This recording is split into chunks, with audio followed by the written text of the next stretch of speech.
And now we're going to hear Dr. Olla Solomyak, who is a Polonsky Academy Fellow, and she's going to give us the comment. Please. Thank you. So let me just start off by saying thank you to Silvia for a really fascinating and thought-provoking book. You take us on a journey that's both interesting and incredibly thorough in considering the many different ways in which we might try to understand ineffability. It's very illuminating to see all the places we might have thought an account of ineffability could be found, and then to see just how elusive the notion of ineffability turns out to be. And the positive account is incredibly interesting on its own, and even more interesting when considered in light of all of the alternative attempts to place and account for the ineffable that Silvia shows us are problematic. So I'm just going to raise a few questions for Silvia, or perhaps just questions to be left open for further thought and discussion. So the first question is about the positive account of ineffable experience in terms of self-acquaintance and how that relates back to the original motivation of explaining the character of meaningful ineffable experiences. So you explain that it's important for your account to be an account of meaningful ineffability rather than just of a trivial kind of ineffability that's common or easily explained. So an ordinary experience of something's being read, for example, is ineffable in a sense that doesn't appear to have the same significance that an ineffable aesthetic or religious experience seems to have.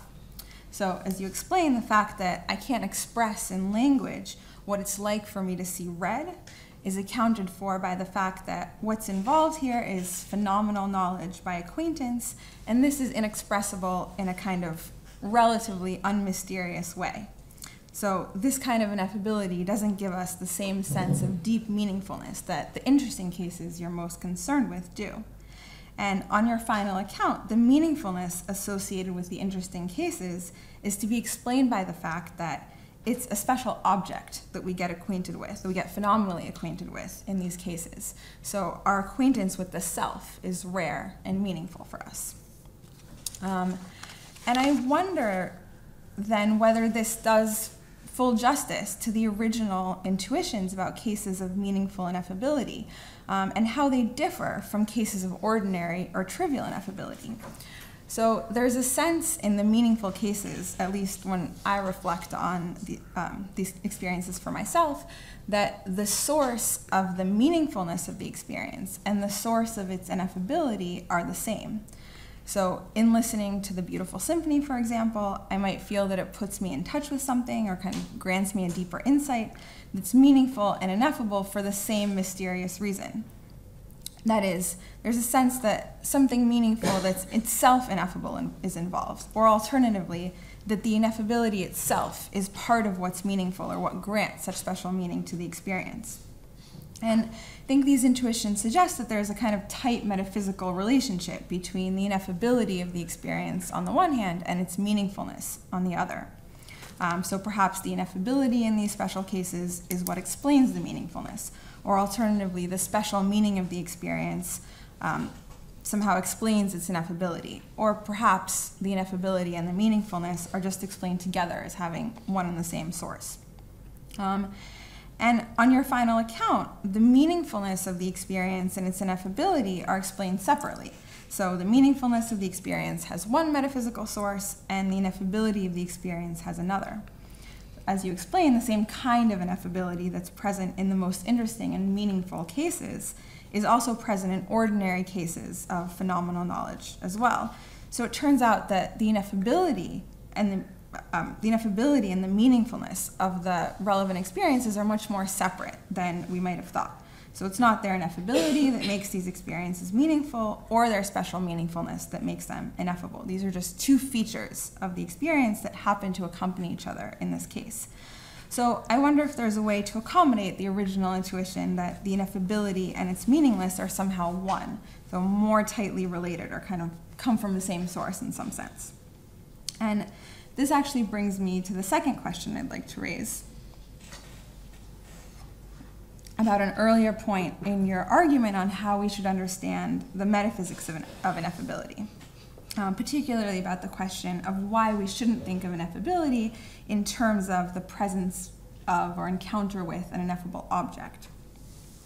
So the meaningfulness of the rare encounter with ourselves is suggestive of the idea that perhaps the self could be thought of as an ineffable object. And if there was a way to make this proposal work, it would be a way of tracing the ineffability of the interesting ineffable experiences and the meaningfulness of those experiences to the same source.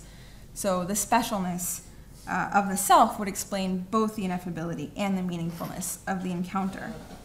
So although you very convincingly argue against several ways of thinking of ineffable objects, I was wondering whether there might perhaps be another route to thinking of the self itself as ineffable. And in particular, you mentioned that what's special about the encounter with the self in these ineffable experiences is that we encounter the self directly as an object of acquaintance rather than indirectly in the way that we're normally aware of ourselves via our thoughts, emotions, or beliefs. So is the direct awareness of the self to be understood as the awareness of some special property or properties of the self that are normally concealed? Or is it an awareness of the self that somehow isn't an awareness of any properties at all? So I wonder if answering these questions might somehow open the door to another way of seeing the self as an ineffable object or as an object with ineffable properties. Or consider Hyxades, for example, since that's one of the potential ways you considered of thinking of some properties as ineffable. So you argued that the typical reasons philosophers have for positing the existence of Hyxades is problematic, in that these properties don't do the job of accounting for objects' individuality in the way that they've been supposed to do. But perhaps Hyxades could be thought of as marks of an object's identity and individuality rather than its grounds. So rather than accounting for individuality, Hyxades could be the results or metaphysical corollaries of an object's distinct identity. So in the case of the two qualitatively identical spheres that you considered, for example, the object's distinct Hyxades could allow for Leibniz's law to be preserved on the assumption that the spheres are in fact distinct. So of course, if we didn't know whether the spheres were distinct in that case, if we didn't know that there were actually two spheres there rather than one, then positing Hyxades wouldn't help us, wouldn't tell us that they were distinct. But the introduction of Hyxades does allow for the possibility that the spheres, that they could be distinct without contradicting Leibniz's law, so that is, without having all of the same properties. So in the case of the self, then, perhaps Hyxades could also be thought of as marks of identity and individuality that are ineffable. So with the introduction of Hyxades, we might think of the direct encounter with the self as a direct awareness of this ineffable property, kind of a direct awareness of the property of being this very self. And perhaps the appeal of such a reading of your account could even be what gives us reason to accept the existence of Hyxades in the first place, despite the questionable benefits of positing them in response to other problems in philosophy. So more generally now, just stepping away from the particular suggestion of appealing to Hyxades, is there perhaps still some room for explaining the direct encounter with the self as an encounter with an ineffable object, despite the problems you raised for specific potential attempts to articulate such a view? And I'll just raise one final question about some kind of more general big picture implications of your account for our understanding of art, music, religious experience, and other contexts in which meaningful, ineffable experiences are likely to arise. So as you expressed convincingly at the beginning of your talk, when we have, say, a meaningful aesthetic experience, there's a strong sense that something has been communicated to us through the piece of music or artwork or whatever it is that we encounter. So more generally, art is often viewed as a means of communication between the artist and his or her viewers. So as an artist, I might feel that I have something to express that I can't put into words. And then when you have an ineffable experience in response to the artwork that I've created, I might feel that I've succeeded in communicating that something to you, especially given that you as a viewer have a sense that something has been communicated. And intuitively, this creates a connection between us. So art, music, religion, and other common settings of meaningful, ineffable experiences are often experienced and thought of as connecting people, both artists to viewers and viewers or recipients of whatever sort to one another. So for example, in experiencing the same work of art or seeing the same beautiful landscape together, we might feel more connected to each other, irrespective of the precise nature of and perhaps difference between our individual experiences. So I'm wondering if your final account of the metaphysical basis of ineffability has something to say about this element of communication and connection. So if in the ineffable experience of being moved by a painting or a piece of music, I gain knowledge by acquaintance of my own self, how does this ground my and the artist's sense that something has been communicated and that we've thereby connected on a level that transcends language? Is there something real? Is there something real to this element of the ineffable experience? And if so, might this suggest that the self we become acquainted with in these experiences isn't the individual self, but rather something more universal, after all? So I'm going to stop there, but first let me thank you again for such an interesting, thought-provoking, and thorough treatment of ineffability, and more generally for a fascinating and delightful book, which I also very much recommend. Would you like to respond now? Or? I have brief You have responses? yes. Okay. So Dr. Jonas will first respond, and then we'll open it up. Okay, so please. Right.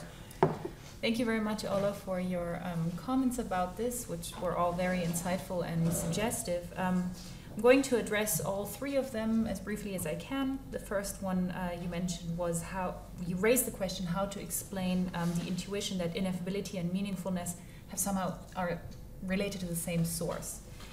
So I agree with you that there is an intuitive sense in which the meaningfulness and the ineffability of such experiences should have the same source, or should be explained by the same fact.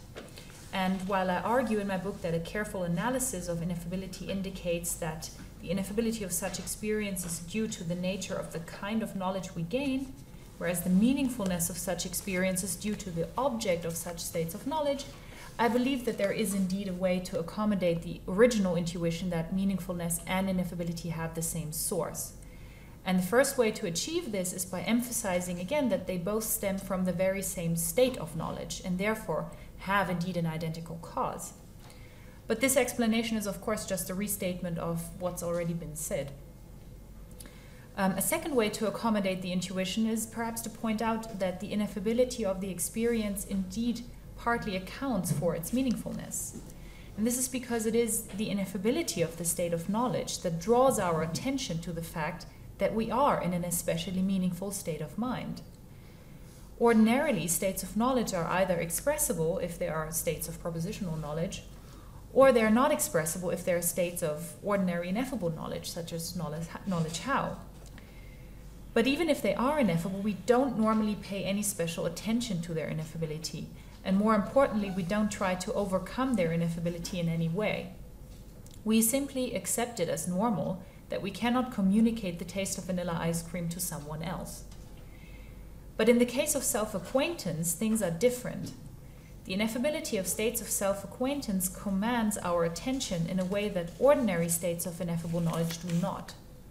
And the reason for this is that it is much harder to accept the ineffability involved in meaningful states of knowledge than in ordinary states of knowledge. We feel an urge to communicate our knowledge in a way that is simply not present in ordinary contexts. And this urge to communicate is part of what gives the experience its meaningful flavor.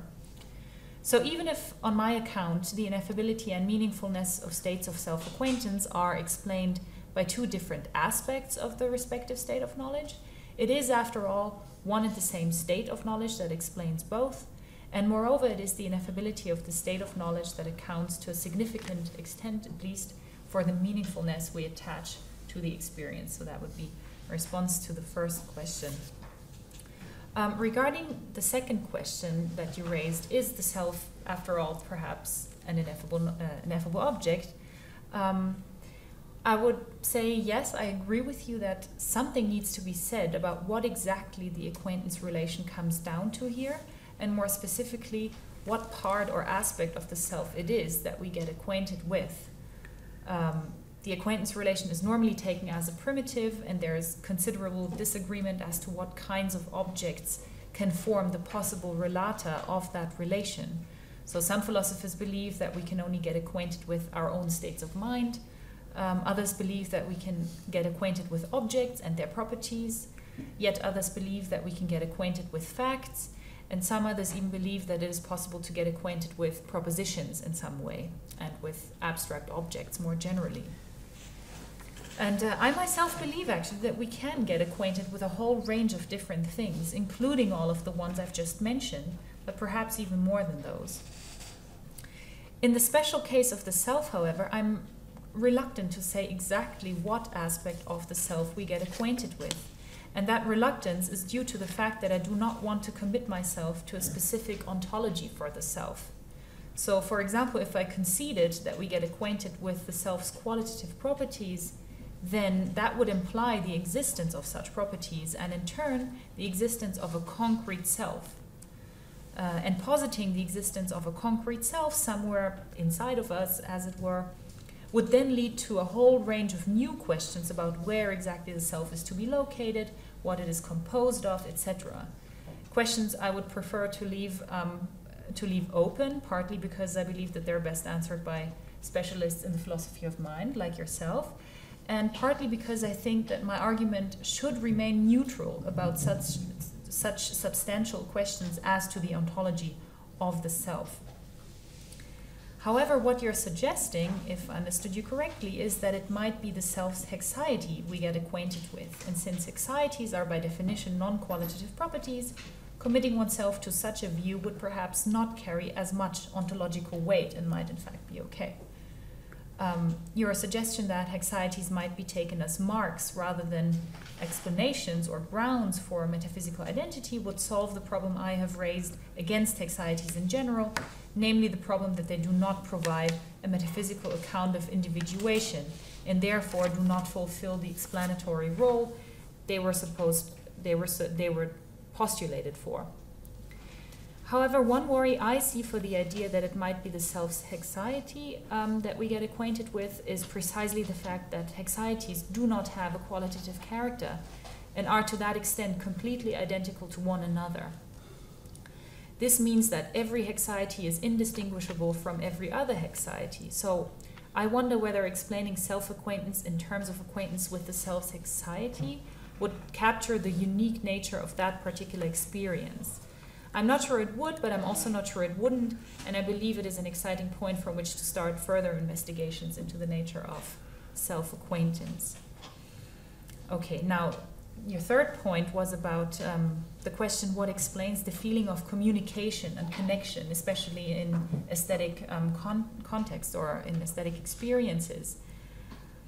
And again, I agree, experiencing works of art can indeed create a feeling of connection between different viewers and perhaps even between viewers and the artist. Now, my answer to your question whether my account of self-acquaintance can explain the sense of connection is that I think it can, but only partly. I don't think that my account explains everything that is special and unique about aesthetic experiences, and indeed I think it shouldn't. Even though I believe that the ineffable meaningfulness that comes with aesthetic experiences, or at least some aesthetic experiences, is due to self-acquaintance, I also think that self-acquaintance is not the only source from which works of art acquire meaning. Rather, aesthetic experiences also acquire meaning through the special qualitative properties of the respective work of art. So, for example, the gravity and solemnity of Mahler's Second Symphony results from a unique combination of musical elements and their special features, features that are, as it were, communicated to the audience. And sharing such a musical experience can then, as you pointed out, create a feeling of connection, just like a shared experience of self-acquaintance can create a feeling of connection. So I wouldn't want to say that the feeling of connection and communication that pertains to some aesthetic experiences is necessarily due to self-acquaintance. However, I think your question does indicate an intriguing possibility, namely the possibility of self-acquaintance as the experience of something universal, something that goes over and above our own small selves, an experience of absolute self, perhaps, or of selfhood simpliciter. And this possibility, I think, may indeed account, at least partly, for the sense of connectedness that attaches to meaningful and ineffable experiences.